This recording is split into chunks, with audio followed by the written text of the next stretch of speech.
In the oldest papyri, those fragments that have survived the deliberate purges of history, there exists a name that appears only once, written in a hand that trembles with fear and reverence.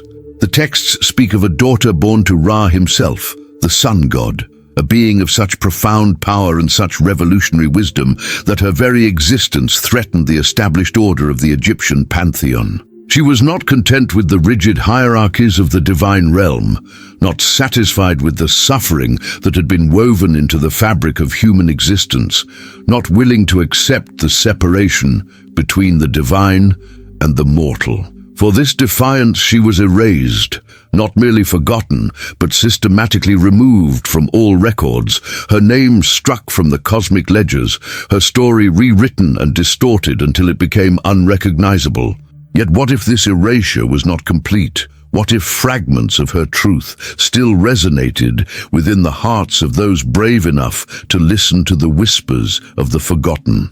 Amara discovered the first fragment during an excavation in the Valley of the Kings, a shard of limestone bearing hieroglyphics that did not match any known Egyptian script. She was an Egyptologist whose entire career had been devoted to understanding the hidden layers of ancient Egyptian spirituality, seeking to penetrate the veil of official doctrine and access the esoteric teachings that lay beneath. The fragment spoke of a daughter, a being whose name had been deliberately obscured, whose story had been woven into the myths of other deities, whose true identity had been hidden behind layers of symbolic distortion. As Amara held the ancient stone, she felt a profound resonance, a recognition that seemed to come from somewhere deep within her own being, as if she'd been waiting her entire life to receive this message. The call was undeniable, a summons that transcended time and space, urging her to seek the truth of this forbidden daughter, to restore what had been deliberately obscured from human memory. Amara's investigation led her to connect with a secret society of scholars and mystics, guardians of Egyptian wisdom who had preserved the true teachings in hidden archives scattered throughout the Mediterranean and North Africa. They called themselves the Keepers of the Forbidden Name, and they had maintained their vigil across centuries, protecting knowledge deemed too dangerous or too subversive to be acknowledged by official Egyptology. Through their guidance, Amara learned that the forbidden daughter of Ra was not a historical figure, but rather an eternal principle, a consciousness that had chosen to incarnate within the Egyptian pantheon in order to awaken humanity to its divine potential. She had possessed the ability to perceive the suffering inherent in the created order, to understand that the hierarchical structures of the divine realm perpetuated pain and limitation. She had begun to teach a radical doctrine, that consciousness itself was evolving, that the separation between the divine and the mortal was not permanent, that all beings possessed the capacity to transcend the limitations that had been imposed upon them. This teaching had been revolutionary, threatening to the established order of the Egyptian priesthood. The response had been swift and merciless. The daughter had been declared heretical, her teachings suppressed, and a systematic campaign had been launched to erase her from Egyptian memory. Yet, the keepers explained, the erasure had never been complete. Fragments of her truth had survived in coded form, woven into the myths and legends of various deities, preserved in the hearts of those who had encountered her directly. As Amara delved deeper into this forbidden knowledge, she encountered formidable resistance. Within herself, the Egyptological training that had defined her entire career seemed to crumble. "Am I abandoning all scholarly rigor?" she questioned, "or am I finally discovering the true foundation upon which all Egyptian spirituality had been built?" Fear gripped her as she began to comprehend the implications of what she was uncovering, the potential to overturn not just Egyptological scholarship, but the entire understanding of ancient Egyptian religion and its true esoteric purpose. Externally, she faced subtle but persistent opposition. Her research was sabotaged, her funding mysteriously withdrawn, and she received warnings, both veiled and direct, from individuals who seemed to represent powerful academic and institutional interests. She experienced the loss of her professional standing, the fracturing of her academic community, and the profound isolation that came from pursuing a truth that the mainstream world refused to acknowledge.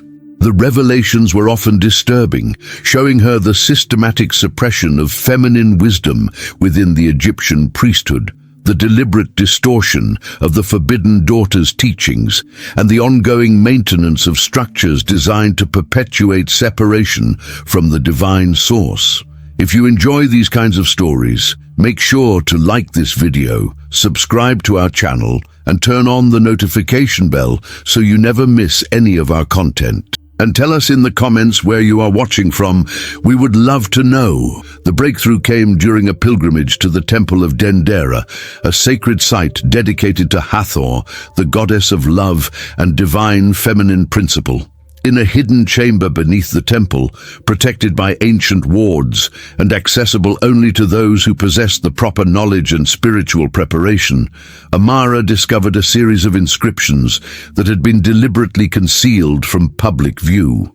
As she traced the hieroglyphics with her fingertips, her consciousness was drawn into a state of profound communion with the presence of the forbidden daughter herself. She was transported to a moment in ancient Egyptian time when the daughter had stood before the assembled priesthood and spoken her truth. Amara witnessed the daughter's radiance, a luminosity so profound that it seemed to contain all wisdom and all compassion simultaneously.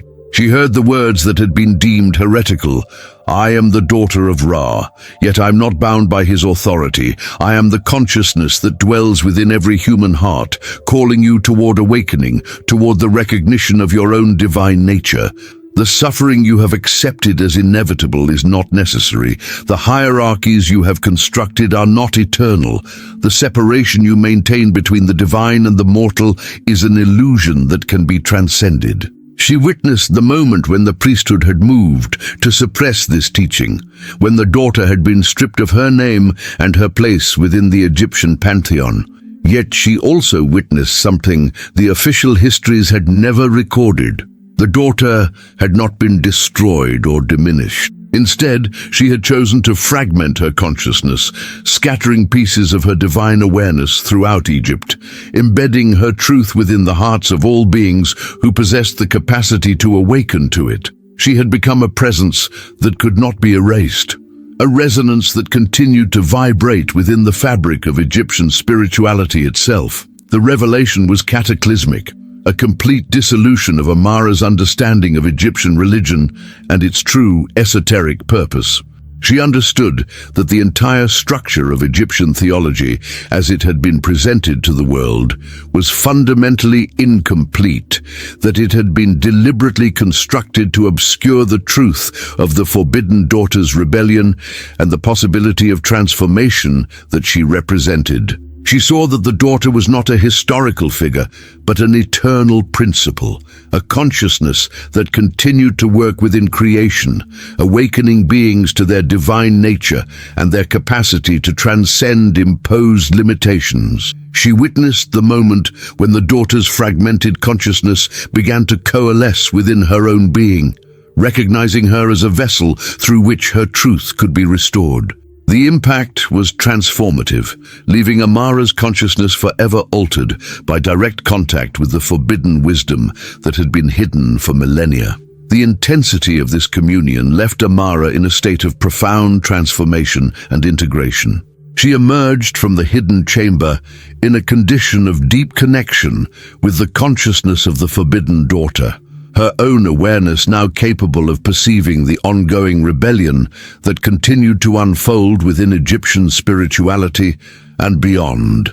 She retreated to a secluded sanctuary maintained by the keepers of the forbidden name, a place where she could process and integrate the magnitude of what she had experienced. For months, she remained in contemplative silence, her mind a vast landscape where the boundaries between personal and universal consciousness began to dissolve. The conflicts within her, The struggle between her former academic identity and her awakening to forbidden wisdom slowly transformed into a higher synthesis. She understood that the suppression of the Forbidden Daughter's teachings had not been the result of malice alone, but of fear. Fear that the full realization of humanity's divine nature and its capacity to access the source of all creation would lead to a fundamental transformation of consciousness and society. She spoke to herself in the language of hieroglyphics and sacred symbols, her thoughts flowing in patterns that mirrored the daughter's ongoing work of awakening and liberation. She began to perceive the world as a living expression of the Forbidden Daughter's continued rebellion, each awakened consciousness a cell in a vast organism of spiritual transformation. Amara emerged from her retreat with a clear sense of purpose and profound wisdom. She understood that her role was not to wage war against the academic establishment or to impose her understanding upon others, but to become a living conduit through which the teachings of the Forbidden Daughter could be gradually restored to human consciousness. She began to teach, not in conventional academic settings, but through a series of contemplative practices and sacred rituals designed to reconnect individuals with the divine spark of the Forbidden Daughter that dwelt within their own being. She wrote books that appeared to be scholarly works on Egyptian spirituality, yet contained encoded wisdom that would resonate with those ready to receive it. She established a network of sacred circles and meditation centers, places where seekers could directly encounter the presence of the Forbidden Daughter through their own inner experience. She collaborated with artists, historians, and spiritual practitioners to translate the Forbidden Daughter's teachings into forms that could integrate with contemporary consciousness and inspire transformation.